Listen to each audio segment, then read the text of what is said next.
Hello, and welcome to a simple wildcard deck building video. This video should help you be able to make your own decks, giving you some pointers and other information that might be relevant and help you build your deck. First things first, each deck is based on the character that you build. Best way to put it is that Bulgar is your defensive player. He plays the back line and he keeps your core safe. Neva is your utility middle player character. This character has the ability to play both defensively and offensively, so when you build her deck, you have more variety in how you want to play. This also goes into her abilities where she can build both offensive and defensive items to help inside of your deck. Ragna and Locke are both attack characters. They are your front lines. They want to go in and attack the core and win the match. The difference between the two is that Ragna is more of your big heavy damage over time. She focuses on fire damage and just prolonged damage, whereas Locke is quick damage. He uses his time dilation ability to slow you down so that he can quickly take you out. He is a character that is great at kiting or flanking or doing quick volleys of attack, so they can go in very quickly and come out very quickly using their dash and levitate, so that they'll be able to better attack while staying safe. So when building your deck, you want to keep these things in mind. How are you building your deck, and how is it helping your character as they progress during the match? For example, we can talk about Neva as a good example. We can pick and create a deck. In her deck, we can give her abilities to help her along. Some of them include a overclocking shield that returns to you once your broken bot returns to your body. You can also increase the abilities of your utility bots and also increase the viability of your ultimate. I would recommend, in starting out with Neva, get Overcharge Ultimate Early Access. This allows you to be able to access her ultimate at only 25% charge.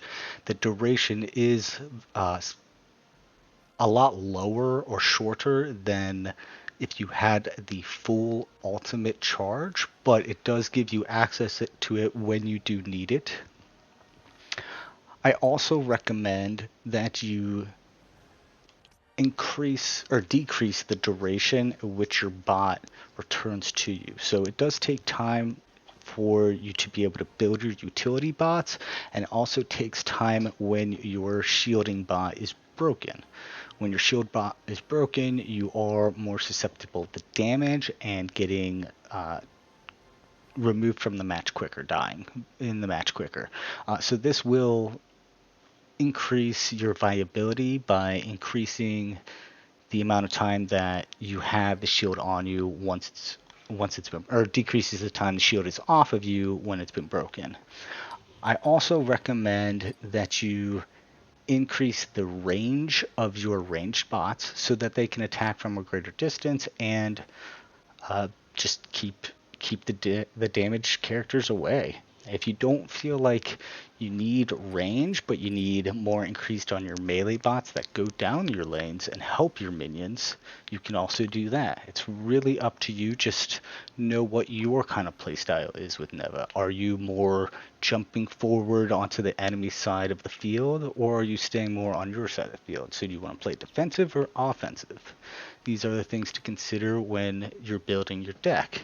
And don't worry if you don't know what you're doing. This game allows you to have multiple decks and trying out things. Maybe a deck doesn't work for your playstyle in one match, so you change it a little bit, and then you find that that works better for you, and you can tweak it from there.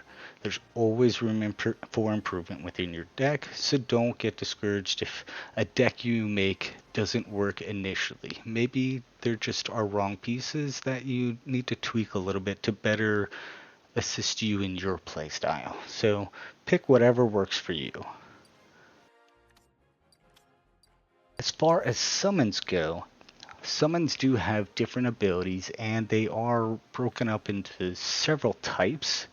You have your low number cards. It doesn't take a lot of mana to summon them. And then you also do have your high mana cards. The levels progress for each card in that the higher the number is, the usually bigger in size they are, or the amount of damage or utility that they can provide.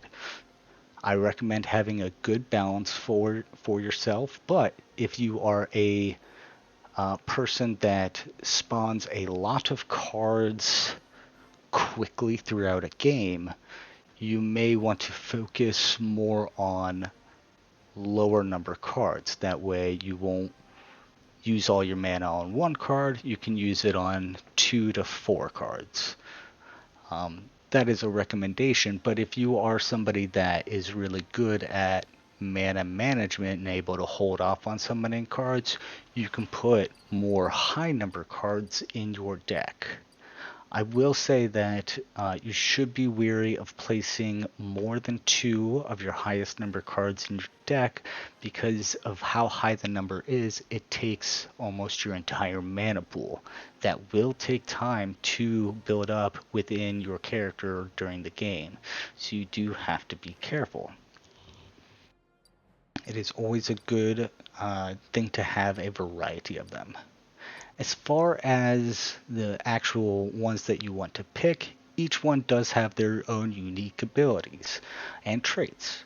For example, the lava drop, when you summon it, it will go down the lane. When it comes in contact with either an enemy player or an enemy monster, it will jump and fall into the ground. When it does this, it'll create a lava pool. It is an AoE area that is just lava on the field. This will do damage in an area to monsters and players. It's a good one because it is low mana cost and it can do area denial for you. This is also useful if you have an enemy who has spawned several monsters in a cluster, so they are all right next to each other running down the lane. You can throw this out along with another one to stop them from advancing, so they focus their attention and attack on the monster that you summoned. And you can also throw out this lava drop where they are standing to create a lava field for AoE damage on them. So it's always a good pick. Another good pick is Tadpole. Tadpole is a little frog that will increase in number when being summoned. So when this card is first summoned, only one tadpole will come out. When another time that you summon tadpole, 2 will come out. When you summon the tadpoles a third time, 3 will come out, so on and so forth. The maximum number is 6. So after summoning tadpole 6 times, you will have 6 tadpoles summoning for each summons. It increases as the times that you summon it. Another good one, if you are dealing with a lock who has time dilation abilities, is Sky. Sky is an AoE defensive time dilation blocking monster. So when lock or a select few monsters use time dilation abilities on you to slow down your characters or your monsters, they can remove that time dilation effect in an area around where Sky is. It's not a predominant one that I use, but it is still a great card. A card that I would recommend over Sky though would be Ribbit. Ribbit is a great card because Ribbit does time dilation attacks. When Ribbit attacks the monster or character, they will be slowed for a duration. This allows for surprise attacks on them from behind and with helping reduce their health before they can do another attack. Another card that I recommend is a defensive card called Lumph. On summon, Lumph will heal in an area around him. So if you need healing, your monsters need healing, or your teammate needs healing, you can summon them to where that is and heal in an area. It is good healing, it just will not heal you to 100% from 2%. So be wary. But it is a good one as it can take you from 5% health to around 30% health. So it can give you a definite boost. And there is, I believe, healing after the initial heal. Another good one is Buckshot. This is a moving range character. This character will go down the lane and attack. It does have really good damage and really good range, so it is able to effectively attack against monsters and players. The only downside to this character is that they are low in health, but that's not a problem. Another great character, and is honestly my favorite character in this entire game so far, is Spord. Spord is a great defensive and offensive character. His defensive ability is very limited, but it can come in handy during swarms of monsters. Spord is a monster that will walk down the given lane that you summon them on and will produce additional monsters. They are little spodes and they are adorable and they will run down the lane to attack. They are formidable in the fact that Spord can summon 3 at a time and will summon 3 at a time periodically while walking. This can lead to snowballing of the character's spawns, so that if, for example, you were to throw him on your side, he can get around 2 to 4 spawns in of his little 3-pack to attack along with him. So that can help you with pushing a lane when there's not a lot of pressure in it. He can build up the pressure the farther he goes down the lane. Another really good character, and is for defensive purposes, is Deadeye. Deadeye is a semi-stationary turret that will do very good damage against characters from a range. One of the other additional benefits, in addition to the damage that Deadeye does, is that if Deadeye is attacked, he will run away. So he increases his survivability by removing himself from the battlefield as best as he can. Once he is clear of being hit, he will resume attacking. So it makes for a great defensive character in either lane or at your base core, and that they will try to stay out of the danger while still attacking. Another recommendation I give you is Shell Shock. Shell Shock, which is a tongue twister kind of, is a ranged heavy damage character. This character will slowly go down the lane, and when it is in range of an enemy player or character, it will attack using rockets out of its shell. When it is done attacking, it will go into a defensive stance by closing up into its shell to be able to reload. Once the reload process is over, it will come back out of its shell and begin walking again. And then when new characters are within range, it will attack. Another good character is vocab or DFA, but I will say we'll focus on vocab and then go on DFA. Vocab is a semi-slow moving character that will spawn lava drops. So while it is walking along the line, it will spawn lava drops that will go ahead of it in attacking and create AoE lava areas. You can switch them out. You can have vocab instead of lava drop, but I do only recommend that if you are good at mana management. If you are not, I don't recommend you having him instead of lava drop. But again, these are just my recommendations, and this is not the absolute way that you have to play. That is the beauty of the game. There is variety in the types of cards that you use within your deck and how you use them. This one is just more of a good default deck for you. But if you're not feeling vocab, then I would recommend DFA. DFA has very short range, but DFA has a unique ability that when he is summoned, in the spot that he is summoned, he does incredibly large amounts of damage. And what happens usually is, as both offensively and defensively, you can take out the higher health, bigger sized monsters. And that is due to the amount of damage.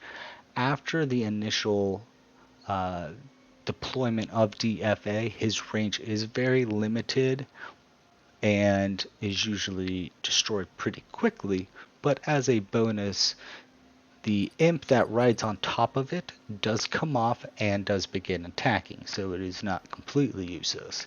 This is more for initial high damage with a little bit of offside tapering in the end. This is great for if you have a large monster or a small group of monsters packed together. This can clear them out very easily. I do recommend that you get Beakit over DFA, and the reason is that he is also a ranged character, but he moves down the lane, and his attack is a boomerang attack. When the attack goes out, it also comes back, so each attack is a double attack. So I do recommend that you get him. As far as the high number cards, I do not recommend more than one or two. I personally only do one, but there are people out there that do two. It's really up to you and how well you do mana management. For me, I personally like Invictus, and that is partly because of the way he looks, but also because of his abilities. On summon, he will create a lava pool just like Lava Drop, which will do AoE damage. He also does ranged damage with Fire Breath, and he has a large health pool. Another good option is Jans. Jans also has a large health pool, but additionally, he has a time dilation ability on summon, which can help to clear the field easily, or clear the enemy's units defending. Another great pick is Gort. On summon, Gort will knock back all of the monsters in his summon location, and damage any opponents that are within range. Additionally, there is Floor Plant, and Floor Plant is good for clearing lanes. With Floor Plant, you will have a high health creature that will walk down your lane and will trample along as it goes. This will create additional damage on the characters that it is attacking because they're getting trampled on. That's the best way to put it.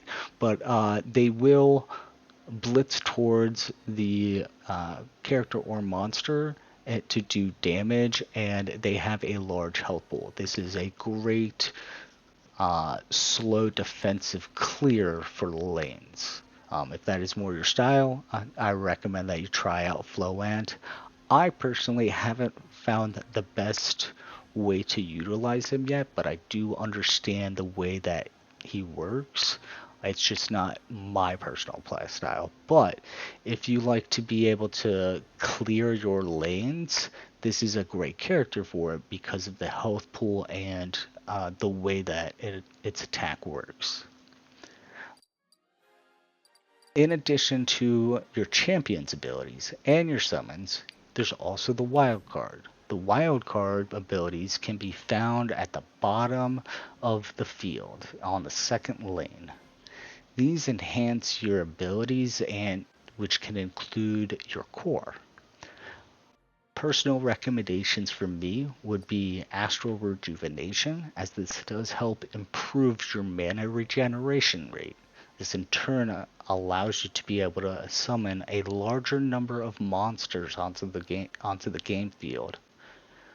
Another good ability is cooldown reduction. This will reduce the amount of time between your ability uses so that you are able to better utilize your character's abilities in your fight. Spike Shield is good in that it does create a defensive attack barrier on your champion and goalie. So this can help when monsters are attacking your goalie and that they will be taking damage while they are attacking. Heroic Fortification is really good if you feel that you need a little bit of extra health on your personal character when on the game field. It is not a lot of health, but still it is sizable enough that it can mean the difference between getting killed and being able to get out with minimal health. Another recommendation is Tranquil Shielding. This one will give you a shield when out of combat. What this means is that when you are out of combat for X amount of time, you will get a shield that will block damage from going to your health pool. It is a good pick in my opinion as well. Based on my abilities, based on my summons, I will want to pick Astral Rejuvenation. I want to also pick cooldown reduction, and I want to pick Tranquil Shielding. The reason for that is with Tranquil Shielding, I'll be able to have more shield, which will cause my support robot, my backside support robot, to not get damaged as much. That means that I won't have to necessarily utilize this as much, and it will allow me to be at a greater amount of health longer during the match. For the times that they are able to break through my overshield and destroy my backpack robot, this will make it so that is a shorter amount of time, causing me to be able to live longer. As far as the cooldown reductions, that's going to go into the ranged bot that I had picked. You could also use this for your melee bot or your support bot. This one can also boost your overshield capabilities, creating a stronger shield.